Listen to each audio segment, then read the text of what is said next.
Folks, I told you, this season last call has been amazing. And I told you guys I was going to bring the best guests from the state of Maryland. The next guest I have on, this guy's doing big things in Annapolis. I'm going to tell you, when I mean big things, he's moving and shaking, making things happen for all his clients. And he's actually helped NoPixAfterDark podcast out also. So the next voice you'll hear, we Mr. Lorenzo Bellamy. He's the man you need to talk to when you go to Annapolis. Be right back after these messages. Are you or someone you love in need of mental health support? For All Seasons is now offering same-day therapy appointments with no wait list. Through the For All Seasons Open Access program, you can walk in for mental health services and begin therapy in the same visit. For All Seasons accepts all insurances and provides financial assistance if you need it. For therapy, psychiatry, or victim support, we have appointments available today. Call For All Seasons 410-822-1018. We made a pledge to do what's best for the health of our communities, and we continue to deliver on it every day for every one of our members. With access to a network of over 1 million providers, rewards for living healthy, and more care options than ever, we are CareFirst Blue Cross Blue Shield, and we are changing healthcare for all that we serve. At CareFirst, it's not just our name, it's our promise. Welcome to the NoPixAfterDark podcast. I'm your host, Aaron Dante. I told you folks, the heavy hitters are in the house today. And this guy, I've been trying to get him on the show. We were supposed to do it at the beach. It got too dark. Then we were supposed to do it at a different time. It was just, he's one of the hardest working men in the state of Maryland. Oh, my goodness. Mr. Lorenzo Bellamy, how are you doing today, sir? Oh, Aaron, thank you so much. I'm doing very well. You've got me almost starting to laugh how you introduced me, but I appreciate that introduction. And I think you're the hardest working man in Maryland, and you're doing so extremely well. I'm honored to be on your podcast today. No, thank you, I'm glad sir. we connected. Absolutely. Thank you, sir. Yeah. I appreciate you coming, take your time out your day to come and hang out and just hang out with us and talk about a little bit about you and what you have going on, And so tell us, what's the name of your company and what do you do? So the name of the company is the Bellamy Genn Group. We are a government relations firm based in Annapolis, Maryland. And we are essentially advocates for our clients. Some people call us lobbyists. I like to use the term advocate. And we are an advocacy organization, advocacy firm that essentially is trying to promote legislation or policies and regulations that benefit our clients. I love that's that. what we do. I love it. How long have you guys been around for? Formed in 2017, September of 2017. So I think that puts us in our 6th year now. That's great. And like I said, we're based in Annapolis, but we cover the entire state of Maryland. We also do some work in the District of Columbia and some federal work as well with Congress. All right, we'll give people a little background about you so we know a little bit more about you, a little bit on the personal side. Yeah. So are you from Maryland and where are you from? So that's a kind of a complicated question. I love it. But and I'll try to give a simple answer. But yes, I am not originally from Maryland. Okay. I was actually born in the Dominican Republic. Okay. My dad was in the Foreign Service, and so we traveled for the first 16 years of my life. I lived overseas, mainly in Africa and in Europe. And finally came back to the States to start high school in my sophomore year at Northwestern, which unfortunately is closed now, but Northwestern in Baltimore. Like I said, went to high school here, my mom is from here. My sister lives here now. And, so Baltimore became my home.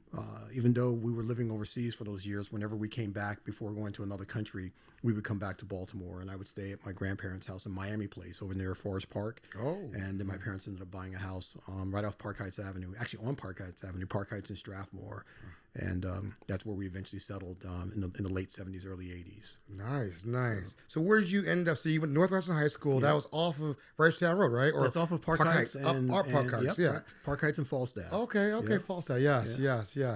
A small world. My I have family lived off Ludgate. That was off Park Heights over by 7-Eleven up that way. Okay. So Northwestern High School. Yes, I definitely remember that. They said a reunion actually a couple of days ago. Northwestern had a reunion? Yeah, they had like a 40-year or something reunion. Like my neighbors went to school there. Okay. So it's a small world. Where did you end up going to school? College? So after graduating from high school, I went to the University of Virginia in Charlottesville. Okay. So did that for 4 years, majored in international relations. I guess having lived overseas for all those years and just being exposed to sort of the international community and looking at things from a different perspective, it was almost natural for me to sort of fall into international relations major. So that's what I did in undergrad. In fact, that's where I also met my wife, who's also was international major. Yeah, I can talk about that story later. But yeah, so that's what I did for 4 years there. I got a degree in international relations, and then went on to law school. After a few years, went on to law school at Catholic University in D.C. And you don't major in anything when you're in law school. You can focus on certain things. And so my focus was international trade and transactions and comparative law, which ended up helping me later because I did a lot of international trade and transactional work in sub-Saharan Africa and other countries as well later in my practice. Nice. So, I guess since traveling as 16 years, living overseas and whatnot, it pretty much sets you up for what you're doing after college and whatnot. Kind of like, did you already know that you wanted to go back overseas? Something that you knew? I think it was already, I ended up learning the language, so I speak French fluently. And so it became almost natural for me to sort of go into that international field. So, after high school, I wasn't really thinking international per se, but I did obviously major in international relations when I went to college, graduated from college. Didn't actually work in international relations right after college. I actually worked in the state's attorney's office in Baltimore City as a paralegal. But then eventually became a lobbyist or advocate in Washington, D.C. In Annapolis, actually, and in Washington, D.C., working for and representing the city of Baltimore. And I got more exposure to the lawyers in that firm that were doing international trade and transactions. And then when I formed my own firm after graduating from law school, I ended up getting work from clients that actually wanted me to help with international trade and transactions. So I was the chair of a coalition called the AGOA Coalition, which stands for the African Growth and Opportunity Act, which was a trade bill between the United States and 53 sub-Saharan African countries. And I managed that coalition of about 60 businesses. That's where the passion comes in for doing international trade and transactions. And we actually helped get this bill passed. Think of NAFTA, but NAFTA for Africa. And, hundreds, potentially thousands, maybe millions. I mean, maybe I exaggerate a little bit there, but certainly I know thousands of sub-Saharan African businesses were able to benefit from this trade legislation, this trade bill between the U.S. and sub-Saharan Africa, which meant duty-free products could come into the U.S. essentially duty-free. Wow. So I really enjoyed that. That was something that I was able to do to actually promote African businesses and also American businesses as well. And then from that, the State Department engaged me to do a tour of some of the Francophone African countries to talk about the legislation and how their various businesses and chambers could get involved. And because I could speak French, they sent me to some of the Francophone countries where I actually had to do presentations in French. And I can tell you, though I was fluent in French, there is a difference between conversational French, regular, like I said, conversational French, and then the legalese and business French. And so, but it was a fun challenge, and I think I was successful. I love that. Yeah. I love hearing that story. I didn't know that, so I'm glad you shared that with us in the audience. So, you're traveling, you work with State Department. At this point, did you want to make roots? And it's I'm sick of traveling. Yeah. Then were you tired of traveling? Because you met your wife down UVA. Yeah. And was she traveling also with you? How? So we didn't get married until later. Okay. We were friends at UVA, but she was an international relations major. She ended up working at the USAID, United States Agency for International Development. Let me answer your first question about traveling. I love to travel. Okay. I do a lot of traveling. I did a lot of traveling when I had my own practice as a lawyer. I'm doing some traveling now, even with the government relations firm. But when you're living overseas and moving every 2 or 3 years, it's hard to establish roots, especially in the time frame that I was living overseas. We didn't have the internet. There weren't cell phones available at that time. The only way you could communicate was through regular phones. And from the U.S. to some of the countries and overseas, you're talking, $10 a minute. And the connection and staying in contact wasn't as easy as it is now with Facebook and all the social media and technology. So I wasn't able to establish a lot of roots overseas. And then traveling and only coming back to the States for a few months and then leaving to go back overseas, it was hard to establish roots even in this country. I did get to know my grandparents and my uncle, but in terms of extended family, cousins and others, not so much, and no friends until I came back finally in the late 70s, early 80s, and established some roots here. So now I live in Washington, D.C. I've been in D.C. for a little over 30 years, and I'm very happy to be planted in one place. Although I do a lot of traveling overseas still, but I can call the U.S. and certainly D.C. and the DMV home now. I like that. Yeah. I like that. So where does the lobbying side come from? I know you talked a little bit briefly about it. You worked with Baltimore City and whatnot. Yeah.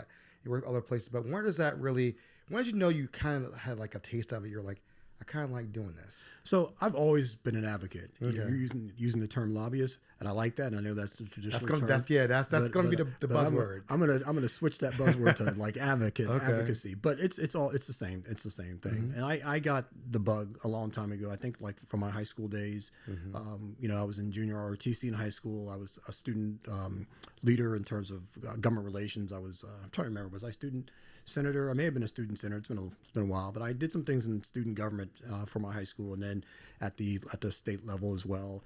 And that got me like doing things sort of at the high school level. But then I ended up working.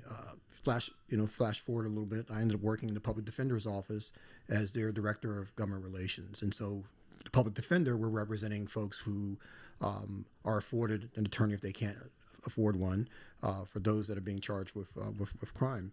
And you're helping sort of a community that may not necessarily have the resources to advocate for themselves, to protect themselves. And from the government relations side, I was working with the legislature and with the Office of the Public Defender to get bills that were passed that would help provide protections for those that are being accused of crimes. So I really enjoyed that, and I did that for several sessions in Annapolis. And I think, like I said, I didn't associate being a lobbyist with this kind of work. To me, it was always like advocating for folks who needed a voice. Gotcha. That didn't necessarily have a voice. So then after I did that at the Public Defender's Office, I went to a law firm in Annapolis and was a director of legislative affairs and legislative counsel, where this firm represented a host of clients, and I was part of that. And that got me more entrenched into the Annapolis lobby scene. Nice. Or Annapolis advocacy scene. Advocacy. Yeah. We're going to say advocacy. Yeah. So, folks, what we'll do is when we come back, we will talk a little bit about his company, how his company started, and what they're working with, the groups they're working with, and whatnot. And we'll be right back with those messages. When you give to United Way, your gift could be the first spark of something bigger. It can help someone find, interview for, and get hired for a job, and provide follow-up services for success. It can break down educational barriers and give that extra help to a struggling student with in-school support programs. Give today. Spark something bigger.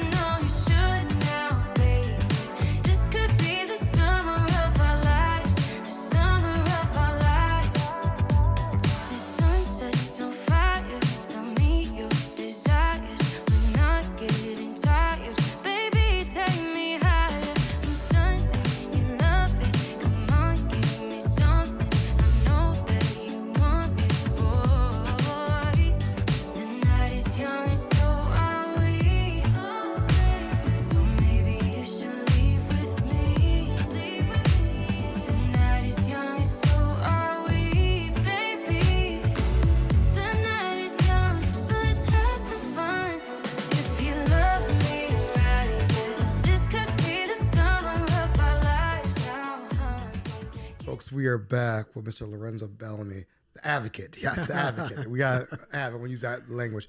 You just tell us a little bit about his story, about his background, about his travels and whatnot. And thank you for sharing that with the audience.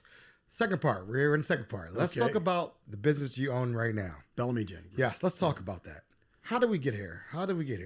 So I formed the firm in September of 2017 after spending 11-something years with another firm, and great time there and great experience and exposure. But I thought it was time for me to venture on my own and to represent clients that I wanted to represent and to pursue my personal interests and the interests of our clients before the General Assembly. And I thought I could do that best with my own practice. I had already had a firm in the past, and so I kind of knew what that would entail. And I thought the timing was perfect to do it. So September 2017, I ended up forming Bellamy Genn Group, and we've been in business since then, so over 6 years now. When was the first time you had that first client you got? How did that make you feel? Like, because I know everybody always remembers like that first client. Yeah. I remember when I got my first person who wanted to sponsor a show, and I cried because I was like, they believe in what I'm doing. So, are you talking about my first client as Bellamy Genn? Yeah, my Bellamy first client Genn. ever. Bellamy Genn. First client, Bellamy Genn. Yeah, let's talk about that. So the way that happened, when I formed the firm, there were some clients who decided to engage me. So there really wasn't one client per se, because I had clients at a previous firm, but it was a host of clients that engaged me.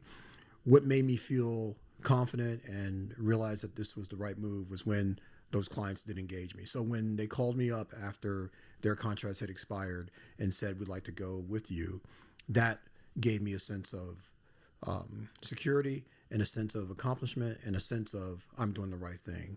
And hopefully and many of those clients are still with me. So I don't have I do have a specific story from something that happened a long time ago when I had my very first client. We're here. Let's go. So this is when I just had formed my law firm back in DC, and I had 0 clients at that time. And I remember going to a conference in Washington DC for the XM Export-Import Bank, and I remember standing up in the audience to ask the panel a question.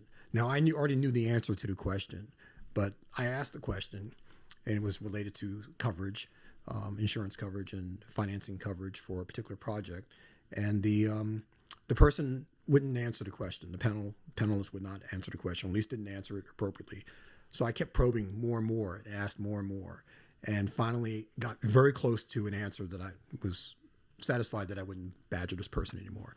Well, unbeknownst to me, there were some people in the audience who were very interested in the questions I was asking. And one person in particular came up to me and said, we've been trying to get an answer to that question for 5 years and have never gotten this close.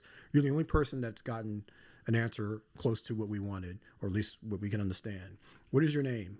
I gave him my name. And 2 months later, I had a contract with this client, and it was Chevron. So Chevron was my very first client that I ever had. And I had them for a significant amount of time, and so I do remember that. So the lesson I learned was never feel embarrassed or to stand up in the middle of a crowd and ask a question, intelligent question. Prayerfully, you know the answer to it already, so you're prepared. But understand that there are people in the audience that are watching you and listening to you, and so that was like marketing for 101 for myself. So I do remember that vividly. In terms of the other clients, I just told you how they came over, and that was rewarding for me to know that. I like that. So, I mean, you were already. I tell a lot of my friends who are in politics and whatnot. They're like, Maryland's a hard state to crack into. If you're not, because a lot of them live outside the state. They're like, oh, we want to work with some people here and whatnot. And you were already here. Would you consider Maryland a hard state to start a firm in if you aren't from here? Like, how would what do you think? I think you have to have some relationships, because advocacy, legislative advocacy, is all about relationships. So, like I said, I worked in the Public Defender's Office, which is the Maryland Public Defender's Office. Their main headquarters is in Baltimore, but they have a government relations arm in Annapolis. So for several years, I was in Annapolis meeting people, even though I wasn't from Maryland initially, right? Or not even and certainly not Annapolis. And that's how I got to know people there. And then when I worked at this firm for 11 years, that's when I obviously made relationships with legislators and with policymakers, the executive, et cetera, and also kept my relationships with the folks in Baltimore City Council, Mayor's office, and then expanded that relationship to the other communities. So I would say that if you're coming in cold with no relationships, you're probably going to have some difficulty, but it's not impossible. But I think that you have to be aggressive in forming those relationships. And I would say, to the credit of the Maryland General Assembly and to the executive bodies, they're open to engaging with you. They want to learn, they want to listen, and it became very easy to make those relationships, attending some of their functions and just talking to them and going to their events and inviting them out and things like that, and just having a conversation with them. They begin to trust you, especially if you're giving them very good and sound advice, and then you just develop that relationship from there. And then they appreciate that. Well, I mean, I know a lot of people love what you guys have going on. Yeah. You guys do some big things at Makeo Conference every year. And We love Makeo. And it's one of the, I mean, I was fortunate enough to go to your event this year. And it was so glad beautiful. to have you. It was beautiful. I mean, we had a packed house on the second floor. Yeah. I had friends who went to Makeo who were at the party downstairs. They were like, Aaron, we couldn't get up there. We to this day, which is really, shout out to Brent from the Baltimore County Chamber of Commerce. He's the head of there. And he was like, I was at the party. I just didn't see you. I knew you were upstairs, but that's how people really remember that. Tell us a bit about your relationship with Makeo, just how you guys get that. I guess I feel like it's opening night. It's opening night. It's your party. You guys' party. It's the premiere party. I mean, again, I had a conversation last night. I was like, man, you gotta go to this party next year. This is the best event I've been to. Well, if you come back. Hey, only if I get invited back. Yeah, you are invited. You are invited. Go ahead. Tell me. Well, we thank you for that, Dante. We really appreciate Makeo, Maryland Association of Counties, and have had a great working relationship with them. We attend, since I can remember, I've been going to the Makeo Conference every year, the winter and summer conference. This year was actually the first year that Bellamy Genn and Makeo actually had a formalized relationship for the golf. We do two things at Makeo. We do a golf outing, and we also do our reception. And this year we partnered with Makeo on the golf outing. And, there was over 100, over 150, 160, maybe close to 200 golfers that participated, including folks that we had from our relationships and the Makeo relationships. And so that opened it up tremendously. And so that was an experience, and we enjoyed playing golf with the Makeo folks and their participants. The reception was independent of Makeo, but again, I have to give credit to Makeo because it was done at the Makeo Conference. So it wasn't a Makeo sanctioned event, but I think Makeo benefits from having these kind of receptions and from our reception, and we benefit from the conference being the Makeo Conference with the audience that we can attract for such an event. So we love Makeo. Like I said, been going for many years. This is probably our fourth or fifth time doing the reception at the Sunset Grill. So shout out to Sunset Grill, and we plan on doing it again. And I mean, it's a night of elegance. It's a night of intelligent and conversations and networking. You had your podcast there. That was the very first time that we actually had a podcast, and so I have to give a shout out to Jordan Bellamy for helping us put that together and encouraging sort of us old folks to engage in that new space. And so it was really good to have that. You can cut out the old part. No, you're good. No, I will tell you. No, I'll tell shout out to Jordan Bellamy Yeah. for everything she's done in the networking, because I remember I'm gonna give my audience a little breakdown who don't live in the state, who don't live in Maryland. Sunset Grill is not on the main strip. No, it's not. You have to go off the island or the peninsula and come on the mainland to get to it. And it was packed, folks. Yeah. It was packed. Yeah. So it wasn't like the parties next to the hotel. You had to go 50 blocks down and then they'll go across a bridge. And it was packed. So kudos to you guys for having such a great event and having a great name out there. That's your brand. Yeah. And we had, like I said, over 300 people showed up. I think, from the evening from 7 o'clock on. And like you said, we consider it to be a marquee. It's one of our marquee events. And we're glad that others look at it that way as well. And so appreciate everything you did, and you're definitely welcome next year. Appreciate it. So let's talk about this episode. Is going to come out right during session, before session starts. Wow. It's coming up. Okay. What are your thoughts on session coming up? What are your thoughts about what's going to be happening out here? It's going to be an exciting session, the 24th session of the General Assembly. I think, we heard the governor at Makeo, this past Makeo, announced that, the state's going to be experiencing some budget issues. Right. And so we have, that's going to be a challenge for everyone in the state of Maryland. But we think, legislators and advocates, I think, will be able to overcome those challenges. And I think, to the governor's credit, I think he'll be able to overcome a lot of those challenges as well. I think that you're going to see a lot more bills than you saw last year. I think the new legislators that came in are now considered veterans, and I think have a better understanding of the process. And so you can expect them to start introducing more and more bills that are going to require attention and focus. So we're looking forward to it. I think there's going to be transportation legislation, environmental legislation, criminal justice legislation. We're working on a major criminal gun safety legislation ourselves. We represent legal aid, and some of the other clients are going to have legal issues in terms of representing folks who don't have attorneys. But it's all going to be about money as well. So it's going to be a scramble. The good thing about Maryland, unlike what we've seen at the national level, at the federal level, is that we're civil. We focus on civility.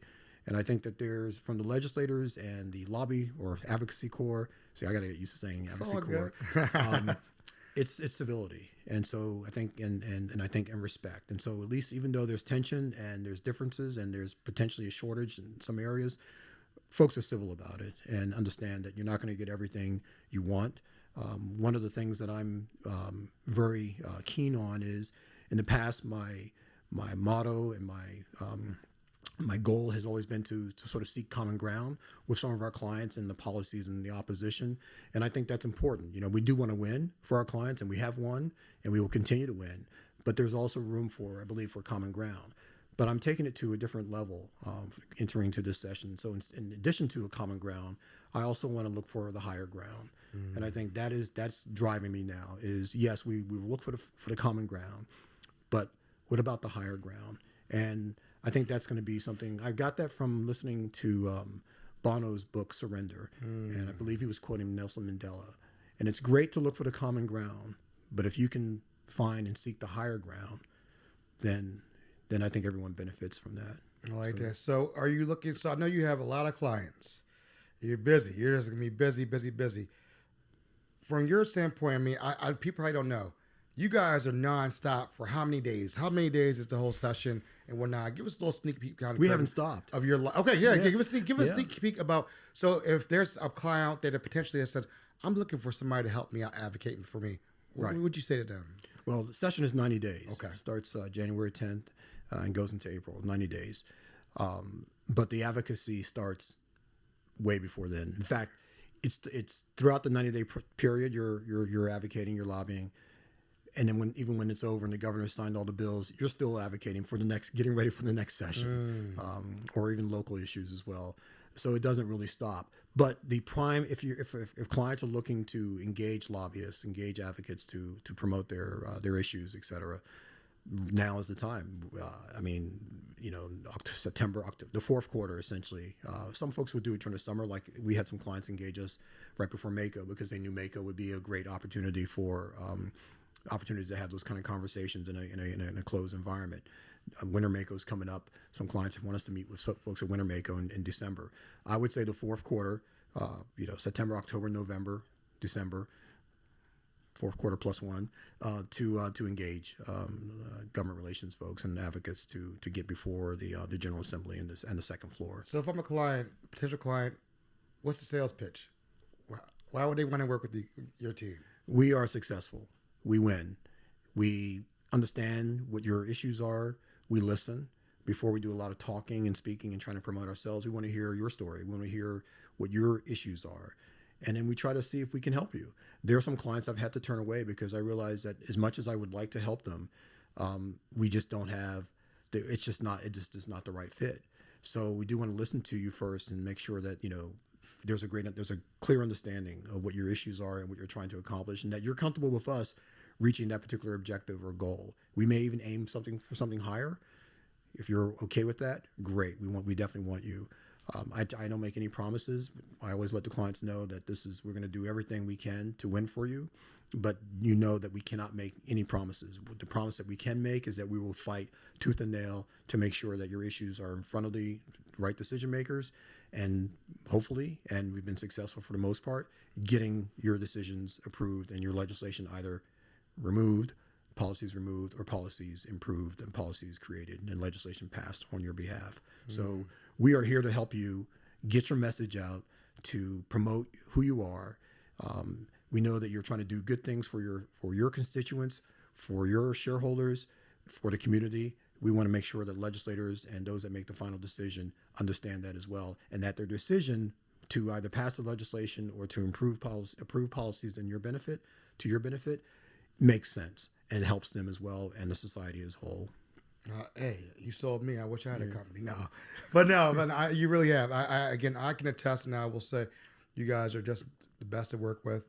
You're really professional, how you guys handle yourselves in and out. And I just want to say kudos to you guys, always being there for your clients, and just really I wish them the best success for you guys going into the next session. Well, Dante, Aaron, thank you for that, and I appreciate my team that we have at the firm and all the good things that we're doing, and we're going to continue to do that. Definitely. Is there anything else we're leaving out that you might want to drop for us real quick?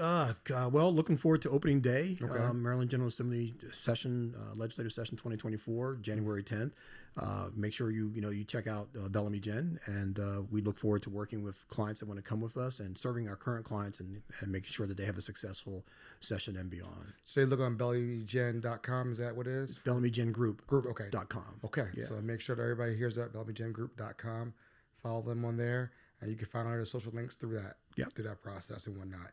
So I appreciate your time, but we're not going to get you off the hook that quickly. Uh-oh. We're not going to do that. We can't do that. We have a speed round real quick for you, okay? Okay. So you said you're a Maryland guy, so we got to bring it back now. Uh-oh. We got to bring it back for you, okay? Uh-oh. Trivia. Snowballs or ice cream? Snowballs. Okay. All right. Okay. You got your car still. Okay. All right. Crabs or crab cakes? Ooh. Crabs. All right. I like crabs too because you know what? We can put our phone down and actually have conversation and dialogue. Okay. That's why I like crabs. Crab cakes. You don't necessarily know what you're getting in all the crab. You cakes. don't, but you're not going to put your hand on your phone because Pepper's going to. Yeah, you're not going to put your hand on that I phone. like that. You're not going to do that. Your favorite Super Bowl halftime performance? Oh, my favorite Super Bowl halftime performance. I always stump people with that one. That's always a hard one. I'd have to say Prince. Okay, all right. It started raining on Purple Rain. Yeah. All right, so since you're from the islands, okay. Okay. I know I'm gonna mess this up. I know I'm on a different island here though, but you're gonna follow me on this. Jerk or curry? Jerk.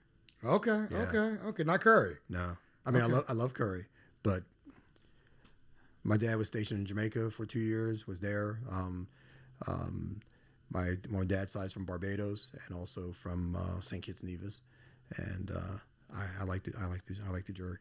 If you could get one Jamaican meal right now, what would you get? Oh, you're taking me back to. I gotta ask you because we're here. We're here. If you get one Jamaican meal, me, I'm about oxtails. I'm an oxtail guy with some butter beans and I'm good. So That's all I need. for the Jamaicans out there, Hellshire Beach in Kingston was there in the late 80s. Best fried red snapper with bami and a red stripe beer with the Scotch bonnet pepper. I mean, I'm tasting it and seeing it right now. That was my favorite. I went back several times. I hope they're still doing it. I haven't been back in a long time, but if I do go back to Jamaica and to Kingston, I'm going to Hellshire Beach, and I'm praying that those people are there on the beach making that, because they make it. I mean, you pick your fish out right there, and then they deep fry it. And I'm telling you, there's nothing. I tried to replicate that here in the States. Doesn't work out that way. No. Well, thank you so much, sir, for coming on the show. I feel like we leave on that note.